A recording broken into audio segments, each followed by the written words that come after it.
The cake sat untouched, its candles melted into waxy pools, as laughter from the next room stabbed my chest like a dull blade. My 20th birthday, and the apartment buzzed with friends, their voices a chaotic hum against the clink of glasses.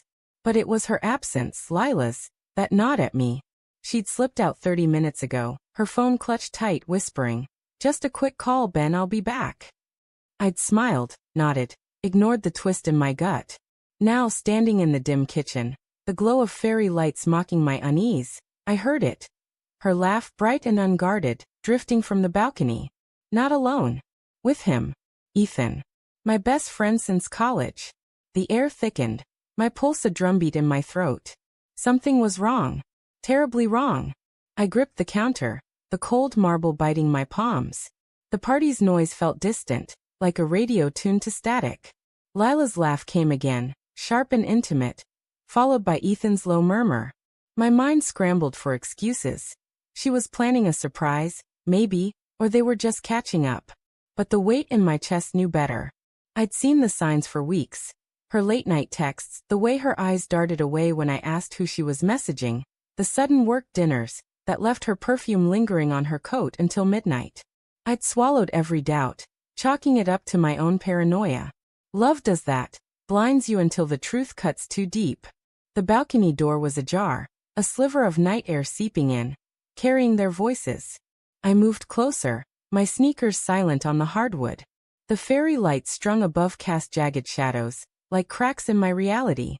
"You're sure he doesn't know?" Ethan's voice, low and urgent, sliced through the hum of the party. My breath caught, a fist squeezing my lungs. Lila's reply was softer, almost tender. "He trusts me. Us. It's fine." The words landed like shrapnel, each one tearing through the fragile trust I'd built over 3 years. I froze, my hand hovering over the door handle, torn between storming out and retreating to the safety of denial. I didn't move. Couldn't. My mind replayed every moment. Her hand brushing Ethan's at the bar last month, the way she'd laughed too long at his jokes, the group hangout texts that never included me. Small things easily dismissed until they weren't. The party churned on behind me, oblivious. Someone cranked the music, a pulsing beat that drowned out their words, but not the ache in my chest. I wanted to scream, to demand answers, but my body betrayed me, rooted to the spot. What was I afraid of? The truth? Or losing her completely? Finally, I pushed the door open, the hinges creaking like a warning. The balcony was small, bathed in the city's amber glow. The distant honk of cars a faint pulse below. Lila stood close to Ethan, her dark hair catching the light, her hand resting on his arm. They turned startled, her eyes wide with something, guilt? Fear? Ethan's face tightened, but he didn't step back. "Ben," Lila said, her voice too bright, like glass about to shatter. "You're missing your own party." "Am I?" My voice was steady, but inside I was unraveling. What's going on out here?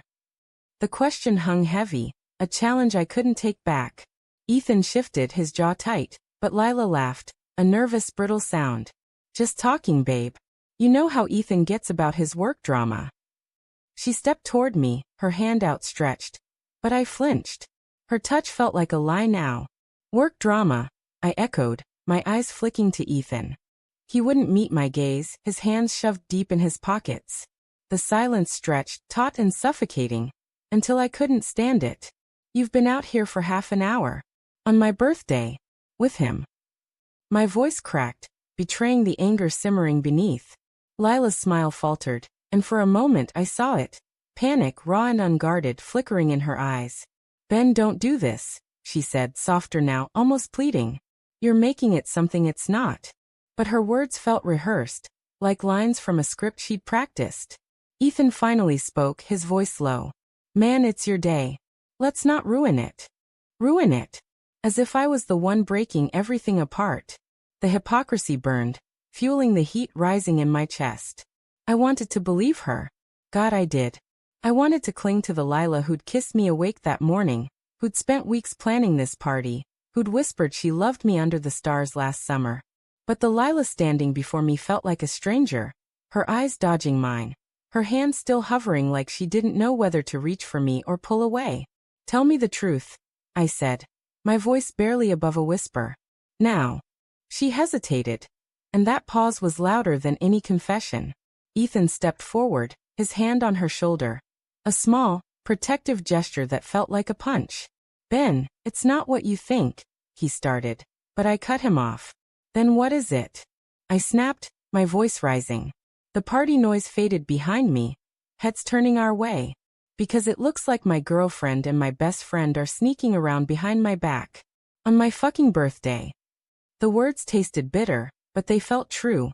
Each one a release of the doubt I'd carried for weeks. Lila's eyes filled with tears, but they didn't fall. Ben, I love you, she said, her voice trembling. But things have been hard. You've been so distant, and Ethan, he was there. Her words hit like a slow-motion crash, each syllable dismantling the life I thought we had. Ethan didn't move, didn't deny it, his silence a confirmation I hadn't wanted. Distant. I laughed, a hollow, ugly sound. I've been planning our future, Lila. Saving for a ring. And you. My voice broke, the weight of her betrayal crushing me. You chose him. The party had gone quiet now, the air thick with awkward stares. I didn't care. All I saw was her, and the man I'd called my brother, standing too close, their secrets exposed under the city lights. I turned to leave, my chest tight, my vision blurring. Lila called after me, her voice desperate, but I didn't stop. The apartment felt suffocating. The fairy lights now a cruel reminder of a happiness that wasn't mine. I grabbed my coat and walked out, the door slamming behind me. The night air hit my face, sharp and cold, but it couldn't numb the ache. I wandered the city streets, the neon signs blurring through unshed tears. My phone buzzed, Lila's name flashing, but I ignored it. Instead, I replayed every moment, every red flag I'd ignored. The truth was I'd known. Deep down I'd felt it. But love makes you stupid, makes you hope against reason. Hours later, my phone buzzed again. Not Lila. Ethan. A single text. Check your email. I'm sorry. My stomach twisted as I opened it, finding a forwarded message. A thread between him and Lila, dated weeks ago. Plans to meet. Confessions of feelings. A photo of them, too close, in a bar I didn't recognize. But it was the last line that stopped me cold, from Lila to Ethan, sent just hours ago. He's gone. It's just us now. I stared at the screen, the words searing into me. She hadn't just betrayed me, she'd chosen him fully, the moment I walked away. But then, a second email loaded, one Ethan had sent directly to me. I ended it tonight.